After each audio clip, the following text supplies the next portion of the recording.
Gossip world के नाज़रीन अस्सलाम वालेकुम। दोस्तों, दीन इस्लाम में जहाँ पर रवादारी, भाईचारा, अखुवत, इंसाफ और तमाम इंसानी भलाई की बातें बताई जाती हैं, वहाँ पर एक चीज़ और भी कही जाती है इस मज़हब में कि बिना तहकीक कोई भी चीज़ आगे ना बढ़ाओ। दोस्तों, आज के हमारा टॉपिक यही है।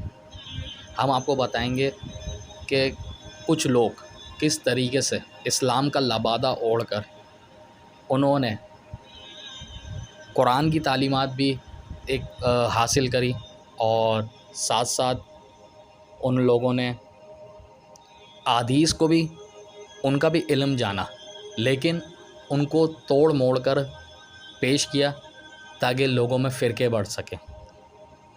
जी हाँ दोस्तों, मैं बात कर रहा हूँ लॉरेंस ऑफ अरेबिया। ये वो ईसाई जासूस था जिसने मुसलमानों का लबादा ओढ़ा, अरबों का लबादा ओढ़ा और इसको हदीसों पर भी मामूर हासिल था और कुरान का इल्म भी ये जानता था। लेकिन अरब में रहकर इसने बहुत फ़िरका वरायत फैलाई और सल्तनत उस्मानिया को पाश पाश कर दिया। जैसे कि इस शख्स ने ही ये फितना उठाया था अरब में कि जब इस्लाम अरब से निकला है तो हुक्मरान भी अरबी ही होना चाहिए।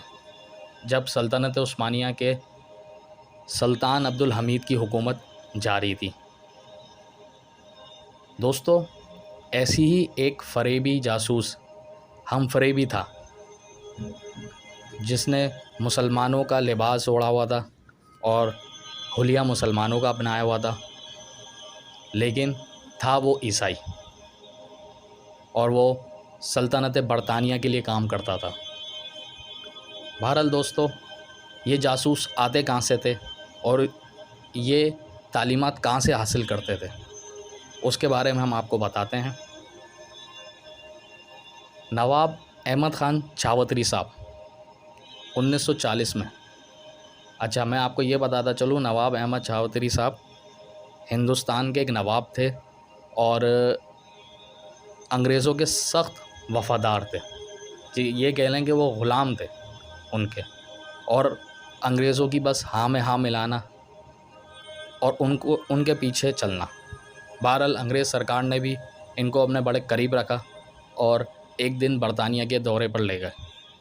वहाँ पर इनको खूब इनकी आओभगत की गई, इनकी मेहमान नवाजी की गई और इनको बहुत सारी जगहों के दौरे कराए गए।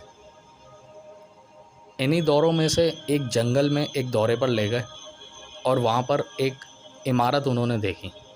उस इमारत पे उनको वहाँ पर ले जाया गया, जहाँ पे देखा बहुत सारे लोग जो हैं कुरान की तालीम भी हासिल कर रहे हैं, दीन की तालीम भी हासिल कर रहे हैं और पूरा एक मदरसा उन्होंने देखा। बहरहाल उस पूरे इमारत का जो है दौरा कराया गया, लोगों से मिलवाया गया और जब अंग्रेज़ सरकार वहाँ से उनको लेकर वापस जाने लगी तो उन्होंने बताया कि आपको ये इमारत कैसी लगी। उन्होंने कहा माशाल्लाह, ये तो पूरा मदरसा है, इधर तो बच्चे दीनी तालीम हासिल कर रहे हैं, इस्लाम की तालीम हासिल कर रहे हैं। फिर उस अंग्रेज़ ऑफिसर ने कहा कि चौधरी साहब, ये जितने भी बंदे आपने देखे हैं इनमें कोई भी मुसलमान नहीं। चौधरी साहब की ज़मीन पैरों तले ज़मीन निकल गई। उन्होंने कहा आप ये क्या कह रहे हैं? उन्होंने कहा जी हाँ, ये सारे ईसाई हैं और इन लोगों ने सिर्फ मुसलमानों का लबादा ओढ़ा हुआ है और ये तालीम हासिल कर रहे हैं ताकि ये हमारे मकसद फैला सकें, ताकि हमारा जो काम है कि मुसलमानों में फ़िरका वरायत फैलाई जाए और तफर्के फैलाए जाएं। यही वो लोग हैं जो यहाँ से हम मिडिल ईस्ट में भेजेंगे और ताकि वो जाकर मदरसों में और मसाजिदों की ख़तीब बने और वहाँ से फ़िरका वरायत को फैलाएं, ताकि हमारा काम आसान हो सके और ताकि मुसलमान कभी भी एक ना हो सके, मुसलमानों में फ़िरके बने। ये हमारी एक कोशिश है। दोस्तों, आज भी हमारे यहाँ बहुत सारे जगहों से, यानी कि मसाजिद हो गई या मदरसे हो गए या कुछ उलमा कराम, सारे नहीं, कुछ उलमा कराम जो एकदम से आते हैं और कहते हैं कि हदीस में यूँ लिखा हुआ है, कुरान में ऐसा लिखा हुआ है। लेकिन क्या कभी हमने उन किताबें खोलकर, कुरान पाक खोलकर उस आयत को पढ़ने की कोशिश करी, उसका तजुर्बा हासिल करने की कोशिश करी? हालांकि कुरान हर घर में मौजूद है। जो हदीस का वो हवाला देकर अपनी बात कहते हैं, क्या कभी हमने कोशिश करी कि जाकर किसी मकतब खाने से कि जिस किताब का हवाला दिया जा रहा है, आया वो ऐसी हदीस उस किताब में मौजूद है या नहीं है? बहरहाल दोस्तों, ये सोचने की बात है।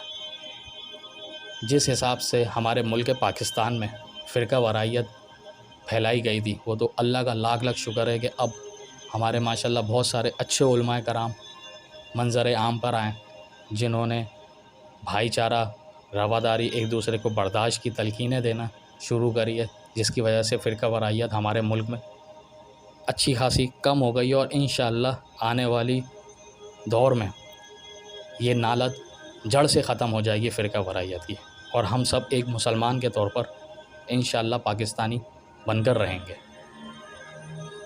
बहरहाल दोस्तों, आज की वीडियो का मकसद यही है कि देख लें कि गैर मुस्लिम कितनी मेहनत कर रहा है कि किस तरीके से मुसलमानों को तोड़ा जाए, किस तरीके से मुसलमानों में नफ़रत फैलाई जाए, ताकि वो अपने मकासद पे हासिल हो जाएं।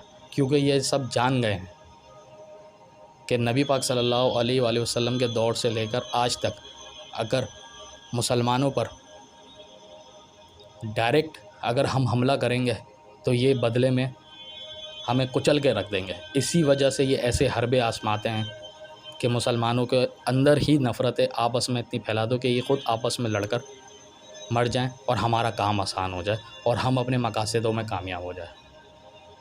दोस्तों, आज की वीडियो का मकसद यही था कि हमें ख़ुद तहकीक करनी चाहिए।